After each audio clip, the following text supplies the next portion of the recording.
Assalamualaikum warahmatullahi wabarakatuh. Selamat pagi anak-anak. Kembali lagi bersama Ibu Astri dalam mata pelajaran Ilmu Pengetahuan Alam tema 4 subtema 1. Oke, silahkan kalian perhatikan dan simak baik-baik ya materinya. Materi kita pada pagi hari ini yaitu tentang organ peredaran darah pada manusia dan fungsinya. Apakah kamu pernah merasakan denyut jantungmu sendiri? Jika kamu ingin merasakannya, cobalah letakkan tangan kananmu pada dada bagian kirimu. Jantung merupakan organ yang sangat penting bagi tubuh. Jantung berfungsi untuk memompa darah ke seluruh tubuh. Di dalam darah terdapat oksigen dan zat makanan yang diperlukan untuk metabolisme tubuh. Metabolisme adalah segala proses pembentukan dan penguraian zat di dalam tubuh. Selain itu, darah yang dipompa oleh jantung juga membawa hasil metabolisme seperti karbon dioksida untuk dibuang keluar tubuh. Mengalirnya darah yang dipompa oleh jantung di dalam tubuh disebut sistem peredaran darah. Sistem peredaran darah manusia tersusun atas jantung, pembuluh darah, dan darah. Oke, perhatikan di sini jantung dan pembuluh darah. Jantung berfungsi untuk memompa darah ke seluruh tubuh. Caranya dengan melakukan proses kontraksi atau menguncup dan relaksasi atau mengembang secara berulang-ulang. Ketika serambi jantung berelaksasi, darah dari seluruh tubuh masuk ke serambi kanan, sedangkan darah dari paru-paru masuk ke serambi kiri. Ketika serambi jantung berkontraksi, darah dari serambi kanan masuk ke bilik kanan, sedangkan darah dari serambi kiri masuk ke bilik kiri.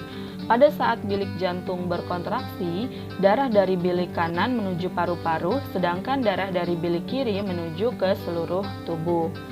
Ketika mengalir dari jantung ke seluruh tubuh atau sebaliknya, darah berada dalam pembuluh darah.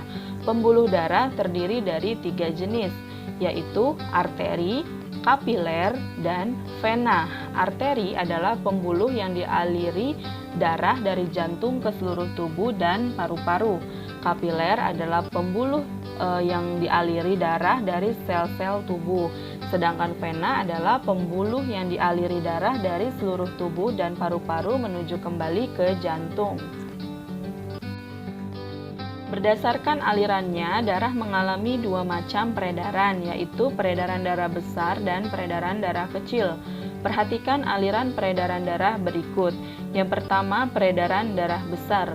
Peredaran darah yang mengalir dari jantung ke seluruh tubuh lalu kembali ke jantung. Ya, bisa kalian perhatikan gambarnya. Oke.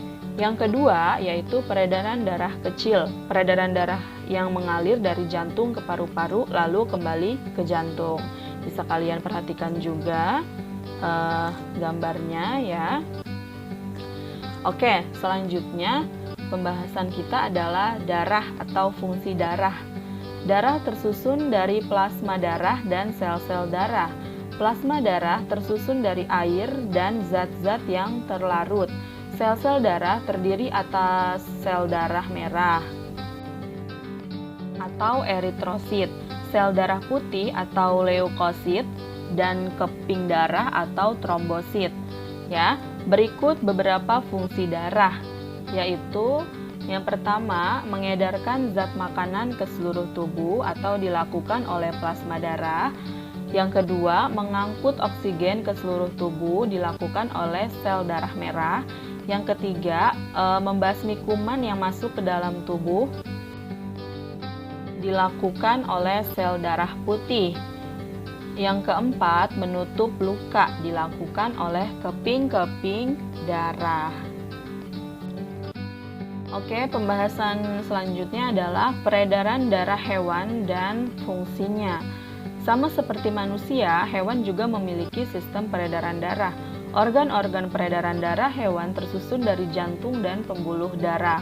Peredaran darah hewan terbagi menjadi 2 macam, yaitu peredaran darah terbuka dan peredaran darah tertutup. Pada peredaran darah terbuka, darah tidak selalu berada dalam pembuluh darah dan tekanan aliran darahnya lebih lambat. Pada peredaran darah tertutup, darah selalu berada dalam pembuluh darah dan tekanan aliran darahnya lebih cepat. Perhatikan sistem peredaran darah beberapa hewan berikut ini. Yang pertama yaitu serangga. memiliki sistem peredaran darah terbuka. Darah atau disebut hemolimfa pada serangga memiliki seluruh rongga tubuh dan berfungsi mengedarkan zat makanan, namun tidak dapat mengangkut oksigen. Serangga juga memiliki jantung dan pembuluh darah. Struktur jantung pada serangga masih sederhana sehingga disebut jantung pembuluh. Oke, yang kedua di sini ada ikan. Memiliki sistem peredaran darah tertutup. Jantung ikan memiliki dua ruang, yaitu satu serambi dan satu bilik. Bilik memompa darah ke arah insang untuk mengambil O2, lalu diedarkan ke seluruh tubuh. Serambi kemudian menerima CO2 dari seluruh tubuh. Oke, pembahasan selanjutnya yaitu manfaat peredaran darah lancar. Sistem peredaran darah sangat penting dalam tubuh kita. Jika peredaran darah terganggu, fungsi beberapa organ juga akan terganggu seperti jantung, otak, paru-paru, dan organ-organ pencernaan. Peredaran darah yang tidak lancar juga dapat menimbulkan penyakit. Berikut ini manfaat peredaran darah yang lancar bagi tubuh kita. Yang pertama, kita akan selalu sehat. Jika peredaran darah lancar, pasokan oksigen dan zat makanan ke organ-organ dalam tubuh akan lancar sehingga fungsinya berjalan dengan baik. Yang kedua, bebas dari penyakit jantung dan stroke.